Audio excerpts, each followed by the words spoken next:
Le monde entier ne parle que de ça, et apparemment, Trump est un monstre pour l'establishment et les médias. Mais est-ce que les médias nous aident à comprendre ce qui se passe vraiment et le pourquoi?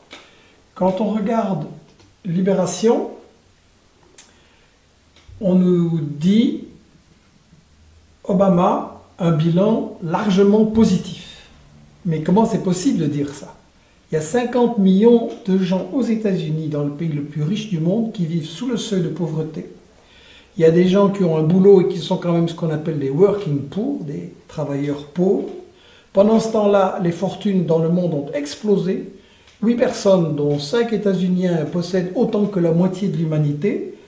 Et le bilan d'Obama, c'est aussi 7 guerres qu'il a menées un peu partout, des coups d'État dont on ne parle presque pas. Il avait fait un grand discours magnifique aux Arabes, ça va être mieux pour les Palestiniens, etc. Mais on n'a rien vu venir. Donc comment est-ce qu'un média comme Libé peut dire que le bilan d'Obama est positif, je veux dire, pour les gens? Et pour nous faire le contraste, on a le même Libé qui titre « Cauchemar avec Trump ». Bon, c'est clair que Trump, c'est un gouvernement de milliardaires, c'est un milliardaire. C'est clair qu'il ne va pas aider les gens, qu'il ne va pas les sortir de leur pauvreté, de leur désespoir. C'est clair que les gens aux États-Unis ont voté à cause de ça, à cause du désespoir, des années de politique qui enrichissent les riches, et les autres ont de plus en plus de mal à terminer leur fin de mois. L'Obamacare est un échec, le crédit est absolument catastrophique, les gens sont endettés.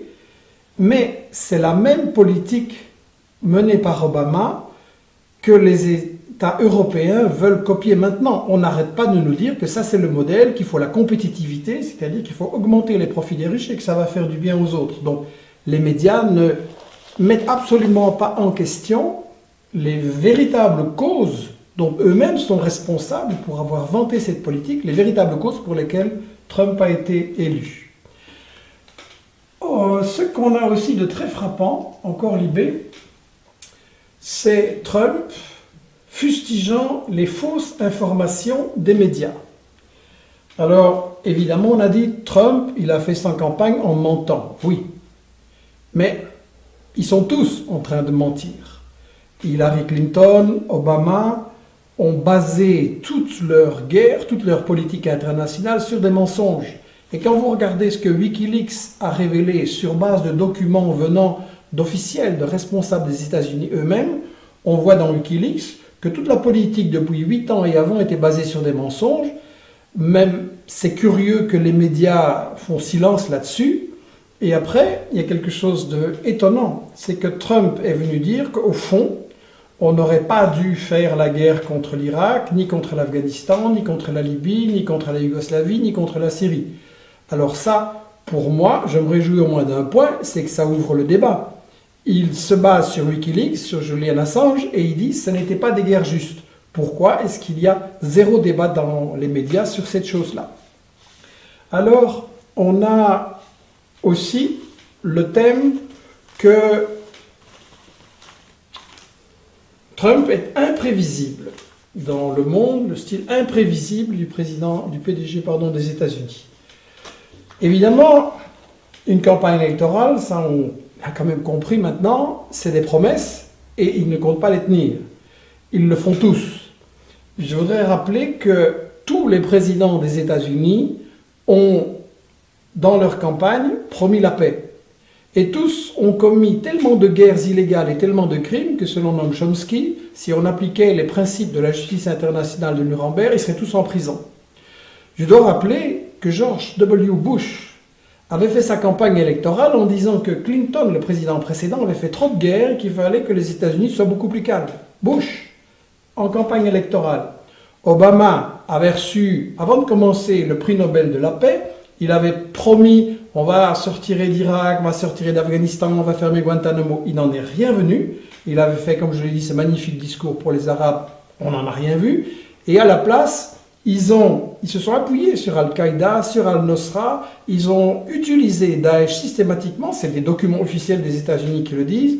Ils ont utilisé Daesh pour, excusez-moi, foutre le bordel dans le monde arabe et garder leur position dominante. Donc, à parler de promesses, ok, mais qu'on nous parle non seulement de Trump, mais de tous les autres. Alors, au lieu de nous expliquer la différence entre Trump et les autres, on a ici un petit extrait. Avec outrance, un projet isolationniste contre la candidate démocrate Hillary Clinton et devenir président des États-Unis. Isolationniste contre la démocrate Hillary Clinton. Et elle est quoi, celle-là? Ça veut dire quoi, isolationniste? Et qu'était Hillary Clinton? Ben, je m'excuse, mais Hillary Clinton, elle était en train de nous envoyer vers la Troisième Guerre mondiale. À force de provoquer la Russie, de les encercler, d'essayer de faire tout exploser au Moyen-Orient, de menacer la Chine, bien, on était parti pour un très grand danger de conflit mondial. Alors, ça n'est absolument pas mis en question. Hillary Clinton, apparemment, c'était la belle candidate. Moi, je dis qu'en réalité, il n'y avait aucun bon candidat. Le système des États-Unis n'est pas démocratique et vous aviez le choix entre un milliardaire qui a construit sa fortune en escroquant les gens et une millionnaire, disons, mais qui avait tout l'argent des banques et de Goldman Sachs derrière elle. Donc, on ne peut pas faire Trump le mauvais, Hillary Clinton la bonne, et on ne peut pas non plus, comme le fait Le Monde, parler du monde bipolaire de Donald Trump entre ceux qu'il juge hostiles aux États-Unis et à son économie, Chine, Mexique, européenne, et les autres, qui seraient ses amis, la Russie et Israël. Le monde bipolaire, mais je m'excuse, mais dans les médias, depuis des années, on n'a que ça. Les États-Unis et les Européens sont les gentils, les Russes, les Chinois, les Vénézuéliens, les Palestiniens, tout ça, qui ne nous obéissent pas, sont les méchants. On est depuis des années dans le western des méchants et des gentils. Et donc, je crois qu'on devrait avoir dans l'information quelque chose, une réflexion beaucoup plus profonde sur le fait que qu'est-ce qui se passe aux États-Unis. Et en fait, l'élite est divisée. Ils sont en déclin économique, ils sont en déclin politique, ils ont des problèmes militaires, et donc il y a différentes options et ils ne savent pas comment faire pour rester le numéro 1 mondial et empêcher l'apparition d'un monde multipolaire plus équilibré. Je vais donner un exemple. En Syrie, on a eu des groupes terroristes soutenus par le Pentagone qui tiraient sur des groupes terroristes soutenus par la CIA. Donc, quand ils en arrivent à ce point-là, c'est que vraiment, ils ne savent plus très bien quoi faire. Ce qui, quelque part, est une bonne nouvelle, mais en même temps une mauvaise nouvelle aussi, parce qu'une superpuissance aux abois comme ça devient très dangereuse. Et je crois que c'est là-dessus qu'on doit réfléchir, on ne trouve rien dans les médias, sur le fait qu'ils sont divisés. Obama et Clinton, ils ont appliqué beaucoup la stratégie de Brzezinski, un stratège dont je vous ai déjà souvent parlé. Et Brzezinski développe l'idée que les États-Unis doivent empêcher les rivaux de s'unir, doivent diviser et doivent être particulièrement agressifs envers la Russie et la Chine. Il y a un autre stratège aux États-Unis qui s'appelle Kissinger, qui est tout aussi dégueulasse que Brzezinski, mais qui lui dit que ce serait plus malin d'essayer de mettre la Russie du côté des États-Unis contre la Chine. Est-ce que Poutine va se faire coincer dans cette chose-là? C'est une autre question, mais je pense que ça montre que l'élite, j'insiste, l'élite des États-Unis est divisée, et en fait, ça va plus loin que cette question de Kissinger ou de Brzezinski. Trump, il a une vision qui est inspirée par un professeur des États-Unis qui s'appelait Chalmers Johnson, qui est mort il y a quelques années. Il avait été analyste pour la CIA. Et il a publié un livre avant le 11 septembre 2001. Il a publié un livre dans lequel il disait « Moi, je votais pour Reagan, j'étais pour l'Empire des États-Unis, mais maintenant je constate que l'impérialisme des États-Unis, ça nous coûte trop cher et ça met notre pays en danger. » Il disait, on fait la guerre partout, on fait des assassinats, on fait des coups d'État, on fait des sales coups partout dans le tiers-monde. Et évidemment, on ramasse ce qu'il appelait en anglais, c'était le titre de son bouquin, blowback, donc le coup du boomerang. Les gens se tournent contre nous, tout le monde déteste les États-Unis et nous, aux États-Unis, on ne comprend pas pourquoi. Et donc il disait, il faut changer la politique. Il faut en fait, parce que cette politique impérialiste, elle coûte très cher, donc on est détesté, donc c'est de l'argent qu'on ne peut pas mettre dans l'économie qui va de plus en plus mal, et on voit ça comment l'industrie aux États-Unis a été détruite. Et puis, disait-il aussi, c'est une politique qui est entièrement basée sur le mensonge, on doit cacher aux citoyens des États-Unis ce qu'on fait et pourquoi, et donc toute la démocratie aux États-Unis, le peu qu'il y en avait, est en train de ficher le camp. Donc Chalmers avait comme stratégie de dire si on veut sauver les États-Unis, il faut abandonner l'impérialisme, il faut cesser d'être les maîtres du monde et il faut renforcer notre politique à l'intérieur. Alors ça, pour moi, c'est la vraie interrogation. En quelques minutes, je ne peux pas la creuser, mais c'est quelque chose qu'Investigation va travailler pendant les mois et les années qui viennent.